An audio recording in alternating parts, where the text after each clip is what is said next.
നമുക്ക് നിധിയുടെ സുധീഷിന്റെ നാളത്തെ നല്ലൊരു കഥ കേട്ടാലോ? വീഡിയോ ഇഷ്ടപ്പെടുവാണെങ്കിൽ ഒന്ന് ലൈക്ക് ചെയ്ത് ഹൈപ്പ് ചെയ്യാൻ മറക്കരുത് കേട്ടോ.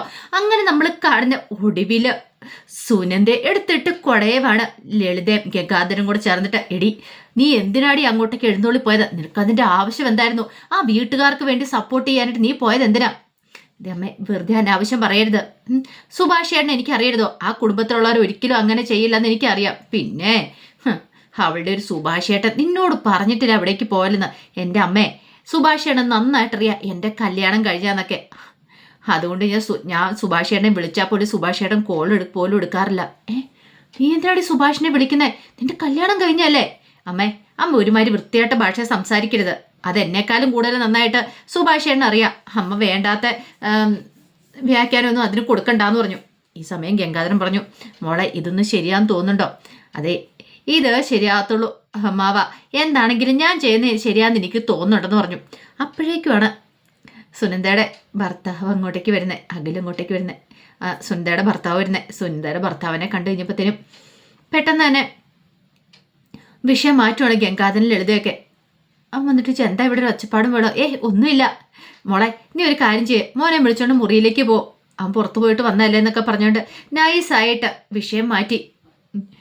ഈ സമയത്ത് രൂക്ഷമായിട്ട് സുനന്ദ ഒന്ന് ഗംഗാധരനെ അതുപോലെ ലളിതയെ നോക്കി. അവരാണ് ആ പേടിച്ച് പറിച്ച് നിൽക്കുക. സുനന്ദയുടെ സ്വഭാവമാണ്, എപ്പോഴേത് സമയത്താ പൊട്ടിത്തെറിക്കുന്നു പറയാൻ പറ്റില്ല. അങ്ങനെ എന്ത് ചെയ്തു, ഭർത്താവിനെയും കൂട്ടി അകത്തേക്ക് അങ്ങോട്ട് കയറി പോവുകയും ചെയ്തു. ഈ സമയത്ത് ഭയങ്കര സന്തോഷം തന്നെയായിരുന്നു പിന്നെ ഈ ഭാസ്കറിന്റെ കുടുംബത്തിലെല്ലാവർക്കും. കാരണം നിസ്സാര കാര്യമല്ലോ നടന്നിരിക്കുന്നേ. നിധിക്ക് കുടിക്കാനൊക്കെ കുറച്ച് വെള്ളമെല്ലാം കൊണ്ട് സുഭാഷ് കൊടുത്തു. നിധിയോട് പറഞ്ഞു, കൃത്യസമയത്ത് വേണ്ട പോലെ തന്നെ നിങ്ങൾ കാര്യങ്ങളൊക്കെ പറഞ്ഞു. അല്ലായിരുന്നെങ്കിലോ നിധി മാത്രമല്ല, നീതു സുനന്ദ എല്ലാവരും കൂടെ അങ്ങോട്ടേക്ക് വന്നു. പിന്നെ എനിക്കൊരു പേടിയുണ്ട്. ഇനിയിപ്പം നാളെ മുതൽ നീ തനിച്ച് ഓഫീസിൽ പോകണ്ട. ഇനി ഓഫീസിൽ പോകുന്ന സമയത്ത് എങ്ങനെ അവന്മാർ വൈരാഗ്യം തീർക്കാനായിട്ട് അങ്ങനെ വഴി വന്ന് നിന്നാലോ? അത് കേട്ടപ്പോൾ നീതി പറഞ്ഞു, എനിക്ക് അങ്ങനെയൊന്നും പേടിയില്ല സുഭാഷ് ചേട്ടാ, എന്നാലും എനിക്ക് നല്ല ഭയമുണ്ട്. ഇന്നിപ്പോൾ തല്ലു കൊടുത്തില്ലേ അവനിട്ട്, അപ്പം അതിൻ്റെ വൈരാഗ്യം തീർക്കാൻ വന്ന് നിന്നാൽ പിന്നെ നമുക്കൊന്നും ചെയ്യാൻ പറ്റില്ല. എന്തെങ്കിലും ഉപദ്രവിക്കാൻ പറ്റോ ചെയ്താലോ? അതുകൊണ്ടൊരു കാര്യം ചെയ്യാം, ആരോടെങ്കിലും ഒപ്പം കൂടെ പോയാൽ മതി. ഒന്നെങ്കിൽ നികേഷിനോടൊപ്പം അല്ലെ സുധീഷിനോടൊപ്പം പോയാൽ മതി എന്ന് പറഞ്ഞു. ഈ സമയം സുധീഷ് പറഞ്ഞു, അതിൻ്റെ ആവശ്യം എന്താ സുഭാഷ് ചേട്ടാ? അവന്മാരെ പേടിച്ചങ്ങനെ ഒരാൾ കൂടെ എസ്കോർട്ട് പോകേണ്ട കാര്യമുണ്ടോ? അങ്ങനെ എസ്കോർട്ട് പോയിട്ടുണ്ട് അവന്മാരെന്താ വിചാരിക്കുന്നത്? അവന്മാരെ നമുക്ക് പേടിയാന്നല്ലേ? അവൾ തന്നെ പോട്ടെ, അവന്മാരെന്താ ചെയ്യുന്നതെന്ന് നമുക്ക് നോക്കാം. എന്താ നിനക്ക് പേടിയുണ്ടോയെന്ന് സുധീഷ് ചോദിച്ചു. പേടിയോ? എനിക്കൊരു പേടിയില്ല സുധീഷ്, ഞാൻ തനിച്ച് പോയിക്കോളാം. അങ്ങനത്തെ പേടിയൊന്നും എനിക്കില്ലാന്ന് പറഞ്ഞു. അതെ, അതങ്ങനെ തന്നെ വേണമെന്ന് പറഞ്ഞു. എല്ലാവർക്കും ഒരു സന്തോഷം ഉണ്ടായിരുന്നു. ഈ കുടുംബത്തിലൊരു ചീത്തപ്പേരുണ്ടാവേണ്ട കാര്യമായിരുന്നു. എന്താണല്ലോ അത് ഒഴിവായി പോയല്ലോ എന്ന് ഓർത്തിട്ട്. ആ സമയത്ത് നീതുവിൻ്റെ അടുത്ത് കട്ട കലിപ്പോടെ നിൽക്കുകയാണ് നീതുവിൻ്റെ അച്ഛനും അമ്മയും സഹോദരനും എല്ലാവരും കൂടെ. എൻ്റെ അമ്മേ, കണ്ടില്ലേ അവളുടെ ഇരിപ്പ് കണ്ടില്ലേ? വല്ല കൂസലുണ്ടോ എന്ന് നോക്കി. അപ്പോഴേക്കും നീതുവിൻ്റെ അമ്മ പറഞ്ഞു, എടി നീ ഇവിടെ എൻ്റെ വയറ്റിൽ തന്നെ പിറന്നതാണോ? നിന്റെ മട്ടും ഭാവമൊക്കെ കണ്ടിട്ട് നീ ആ കുടുംബത്തിൽ അവർക്ക് വേണ്ടിയിട്ട് ഓരോ കാര്യങ്ങൾ ചെയ്യാൻ പിറന്ന പോലെ ഉണ്ടല്ലോ. നാണം ഉണ്ടോടി വരുമ്പോട്ടോളെ. അവർക്ക് സപ്പോർട്ട് ചെയ്ത് ഈ കുടുംബത്തെ മൊത്തം ഒറ്റ കൊടുക്കാനായിട്ട് ഇത്രയെങ്കിലും ചോറിന് നന്ദി ഉണ്ടായിരുന്നെങ്കിൽ നീ ഇങ്ങനെയൊക്കെ പറയുമായിരുന്നോ? ആ സമയത്ത് നീ ഇതും മിണ്ടാതിരുന്നു. കാരണം ഇനി അമ്മയുടെ കയ്യിൽ നിന്ന് തല്ല് വാങ്ങാൻ പറ്റില്ല. ഇപ്പം തന്നെ തല്ല് വാങ്ങിയ ഒരു പരുവമായി. തൽക്കാലത്തേക്ക് മിണ്ടാതിരിക്കുന്ന ബുദ്ധി. അപ്പോഴേക്കും അഖിൽ പറഞ്ഞു, കണ്ടോമ്മേ, അവളുടെ വായിക്കകത്ത് നാക്കുണ്ടോന്ന് നോക്കി. അവൾ മിണ്ടാതിരിക്കുന്ന ഇരിപ്പ് കണ്ടോ? അവിടെ വന്ന എന്തൊരു പെർഫോമൻസ് ആയിരുന്നു. അപ്പോഴേക്കും നീതുവിൻ്റെ അച്ഛൻ പറഞ്ഞു, എടി നീ എന്ത് പരിപാടിയെ കാണിച്ച? ആ മരെ പോലീസ് തൂക്കിക്കൊണ്ട് പോകാനും. ആ സമയത്ത് നീ വന്നിട്ട് അങ്ങനെയൊന്നും പറഞ്ഞില്ലായിരുന്നെങ്കിലും ഞങ്ങളെ എല്ലാവരും മുൻപേ നാണം കെടുത്തിയില്ലേ? ആ കൗൺസിലർ ഉൾപ്പെടെ നാണം കെടുത്തിയില്ലേ? എന്നിട്ട് നീ എന്ത് നേടി? ഇപ്പം നാട്ടുകാരുടെ എല്ലാവരുടെയും മുന്നിൽ ഞങ്ങൾ ആകപ്പാടെ നാണം കെട്ടുപോയില്ലേ? ആ സമയത്ത് നീതുവിൻ്റെ അമ്മ പറഞ്ഞു, എങ്ങനെ ഏത് നിമിഷമാണെന്തോ ഇതുപോലെ ഒന്ന് എൻ്റെ വയറ്റിൽ പിറന്നത്. ഇവൾക്ക് തീറ്റ കൊടുക്കുന്ന പേദം ആ വഴിയിൽ കൂടെ പോകുന്ന പട്ടിക്ക് തീറ്റ കൊടുക്കുന്ന. അതാണെങ്കിലും ഒന്ന് വാലെങ്കിലും ആട്ടി കാണിക്കും. ഇവളെ പോലെ ഒരു വൃത്തികെട്ടവളെ ഞാൻ കണ്ടിട്ടില്ല. ഇവളെ ഇങ്ങനെ വിട്ടിട്ട് കാര്യമില്ല. എടി, നിനക്ക് എന്തിൻ്റെ കുറവുണ്ടായിട്ടാണ് ഈ വീട്ടിൽ നീ ഞങ്ങളോട് ഇങ്ങനെയൊക്കെ ചെയ്തേ? നിനക്ക് കോളേജിൽ പഠിക്കാൻ പോകണമെന്ന് പറഞ്ഞപ്പോൾ അതിന് വിട്ടു. അത് വേണം ഇത് വേണം എന്ന് പറഞ്ഞപ്പോൾ ഓരോന്നും മേടിച്ചു തരുന്നുണ്ട്. എന്നിട്ടോ അവസാനം നീ തന്നെ ഞങ്ങൾക്കിട്ട് പണി തന്നല്ലോ എന്ന് പറഞ്ഞു. അത് കേട്ടപ്പം അഖിൽ പറഞ്ഞു, എൻ്റെ അമ്മേ, അവളോട് ഇങ്ങനെയൊന്നും പറഞ്ഞിട്ട് കാര്യമില്ല. എടാ, ഇതെന്ത് ചെയ്യണമെന്ന് എനിക്കറിയാം. നീ ആ പോയി കീങ് എടുത്തോണ്ട് വാ, ഇവളെ ഈ മുറിക്കകത്തിട്ടും കൂടെ പൂട്ടാ, ഇവള് മുറിക്കകത്ത് കിടക്കട്ടെ, ഇനി ഇവള് തുള്ളിക്കളിച്ചൊന്ന് പോകുന്ന എനിക്കൊന്ന് കാണണം, നീ പുറത്തിറങ്ങുന്നൊന്ന് കാണണം എന്നൊക്കെ പറഞ്ഞു. പകല് മുഴുവൻ നീ ഇതിനകത്ത് കിടക്ക് എന്നും പറഞ്ഞുകൊണ്ട് അവളെ മുറിക്കകത്തിട്ട് പൂട്ടിയിട്ട് അങ്ങോട്ട് പോയി. നീതുവിനന്ന് കേട്ടിട്ട് വലിയ കുലുക്കൊന്നും ഉണ്ടായില്ല. ഇവരൊക്കെ എത്രത്തോളം എത്തും എന്നൊരു ചിന്തയൊക്കെയായിരുന്നു. അങ്ങനെ രാത്രിയായി. രാത്രിയായി കഴിഞ്ഞപ്പം സുധീഷും ഹരീഷും കൂടെ കിടക്കുകയാണ്. രണ്ടുപേരും കൂടെ ഓരോ ചിന്തയില്ല. സുധീഷിന്റെ മനസ്സിലേക്ക് നിധി കുടുംബത്തിന് വേണ്ടി പറഞ്ഞ കാര്യങ്ങളാ. അതെ, എൻ്റെ ഭർത്താവും പിന്നെ ഭർത്താവിൻ്റെ ചേട്ടനും അനുജന്മാരും ഈ കുടുംബത്തിലുള്ളത്. അപ്പോൾ അതൊക്കെ ഓർത്ത് കഴിഞ്ഞപ്പോഴത്തേന് സുധീഷിന് ഭയങ്കര സന്തോഷം. ഭർത്താവ് എന്നൊക്കെ പറഞ്ഞിരിക്കുന്നു. നാട്ടുകാരുടെ മുന്നിൽ അഭിസംബോധന ചെയ്യുന്ന തന്നെ ഭർത്താവായിട്ടാണ് അവള്.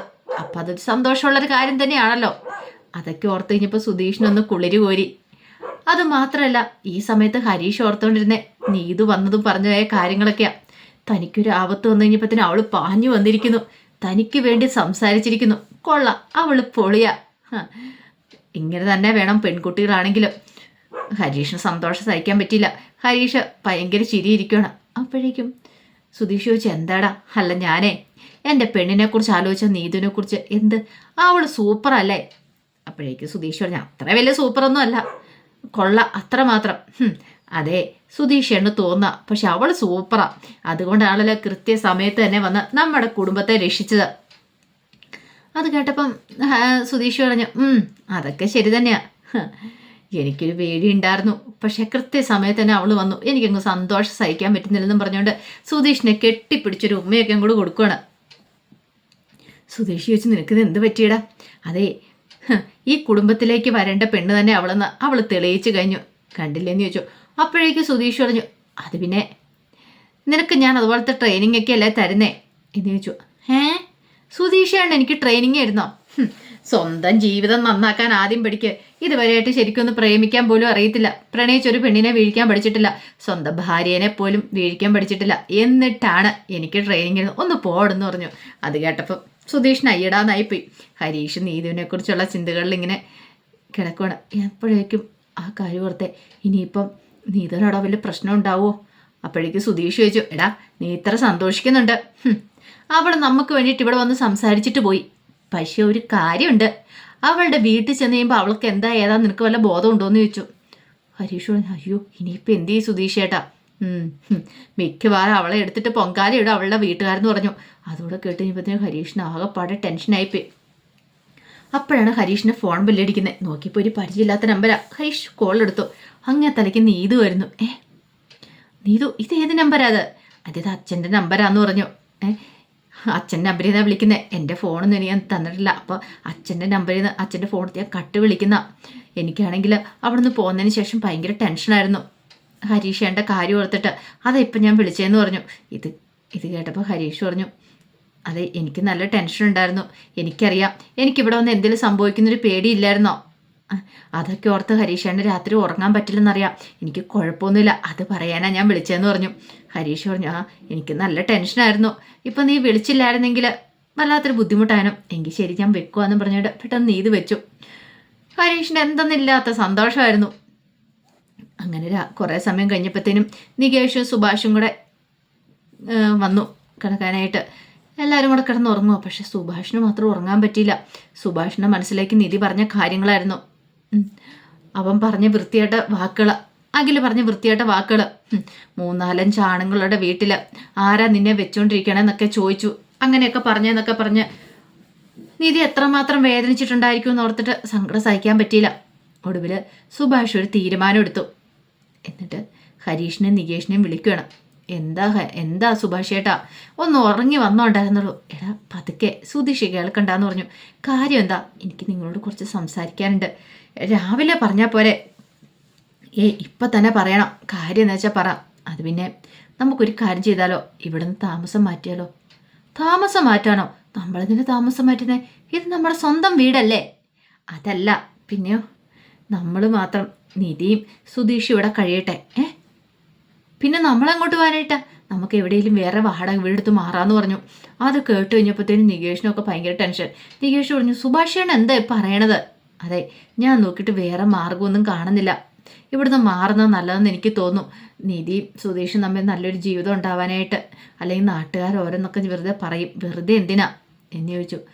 അത് കേട്ടപ്പം ഹരീഷ് പറഞ്ഞു, അല്ല അത് വേണോന്ന് ചോദിച്ചു. വേണം, ഞാൻ അങ്ങനെ ചില തീരുമാനങ്ങളൊക്കെ എടുത്തെന്ന് പറയണം. എന്ത് ചെയ്യണമെന്ന് അറിയണ്ടായിരുന്നില്ല നികേഷിനൊക്കെ. അപ്പോൾ അതിൻ്റെ കഥകളൊക്കെയാണ് നമ്മൾ കാണാൻ പോകുന്നത്. ആ വിശേഷങ്ങൾക്കായി നമുക്ക് എല്ലാവർക്കും കാത്തിരിക്കാം കേട്ടോ. ഒരിക്കൽ കൂടി എല്ലാവർക്കും ശുഭദിനം നേർന്നുകൊണ്ട് നിർത്തുന്നു. നന്ദി.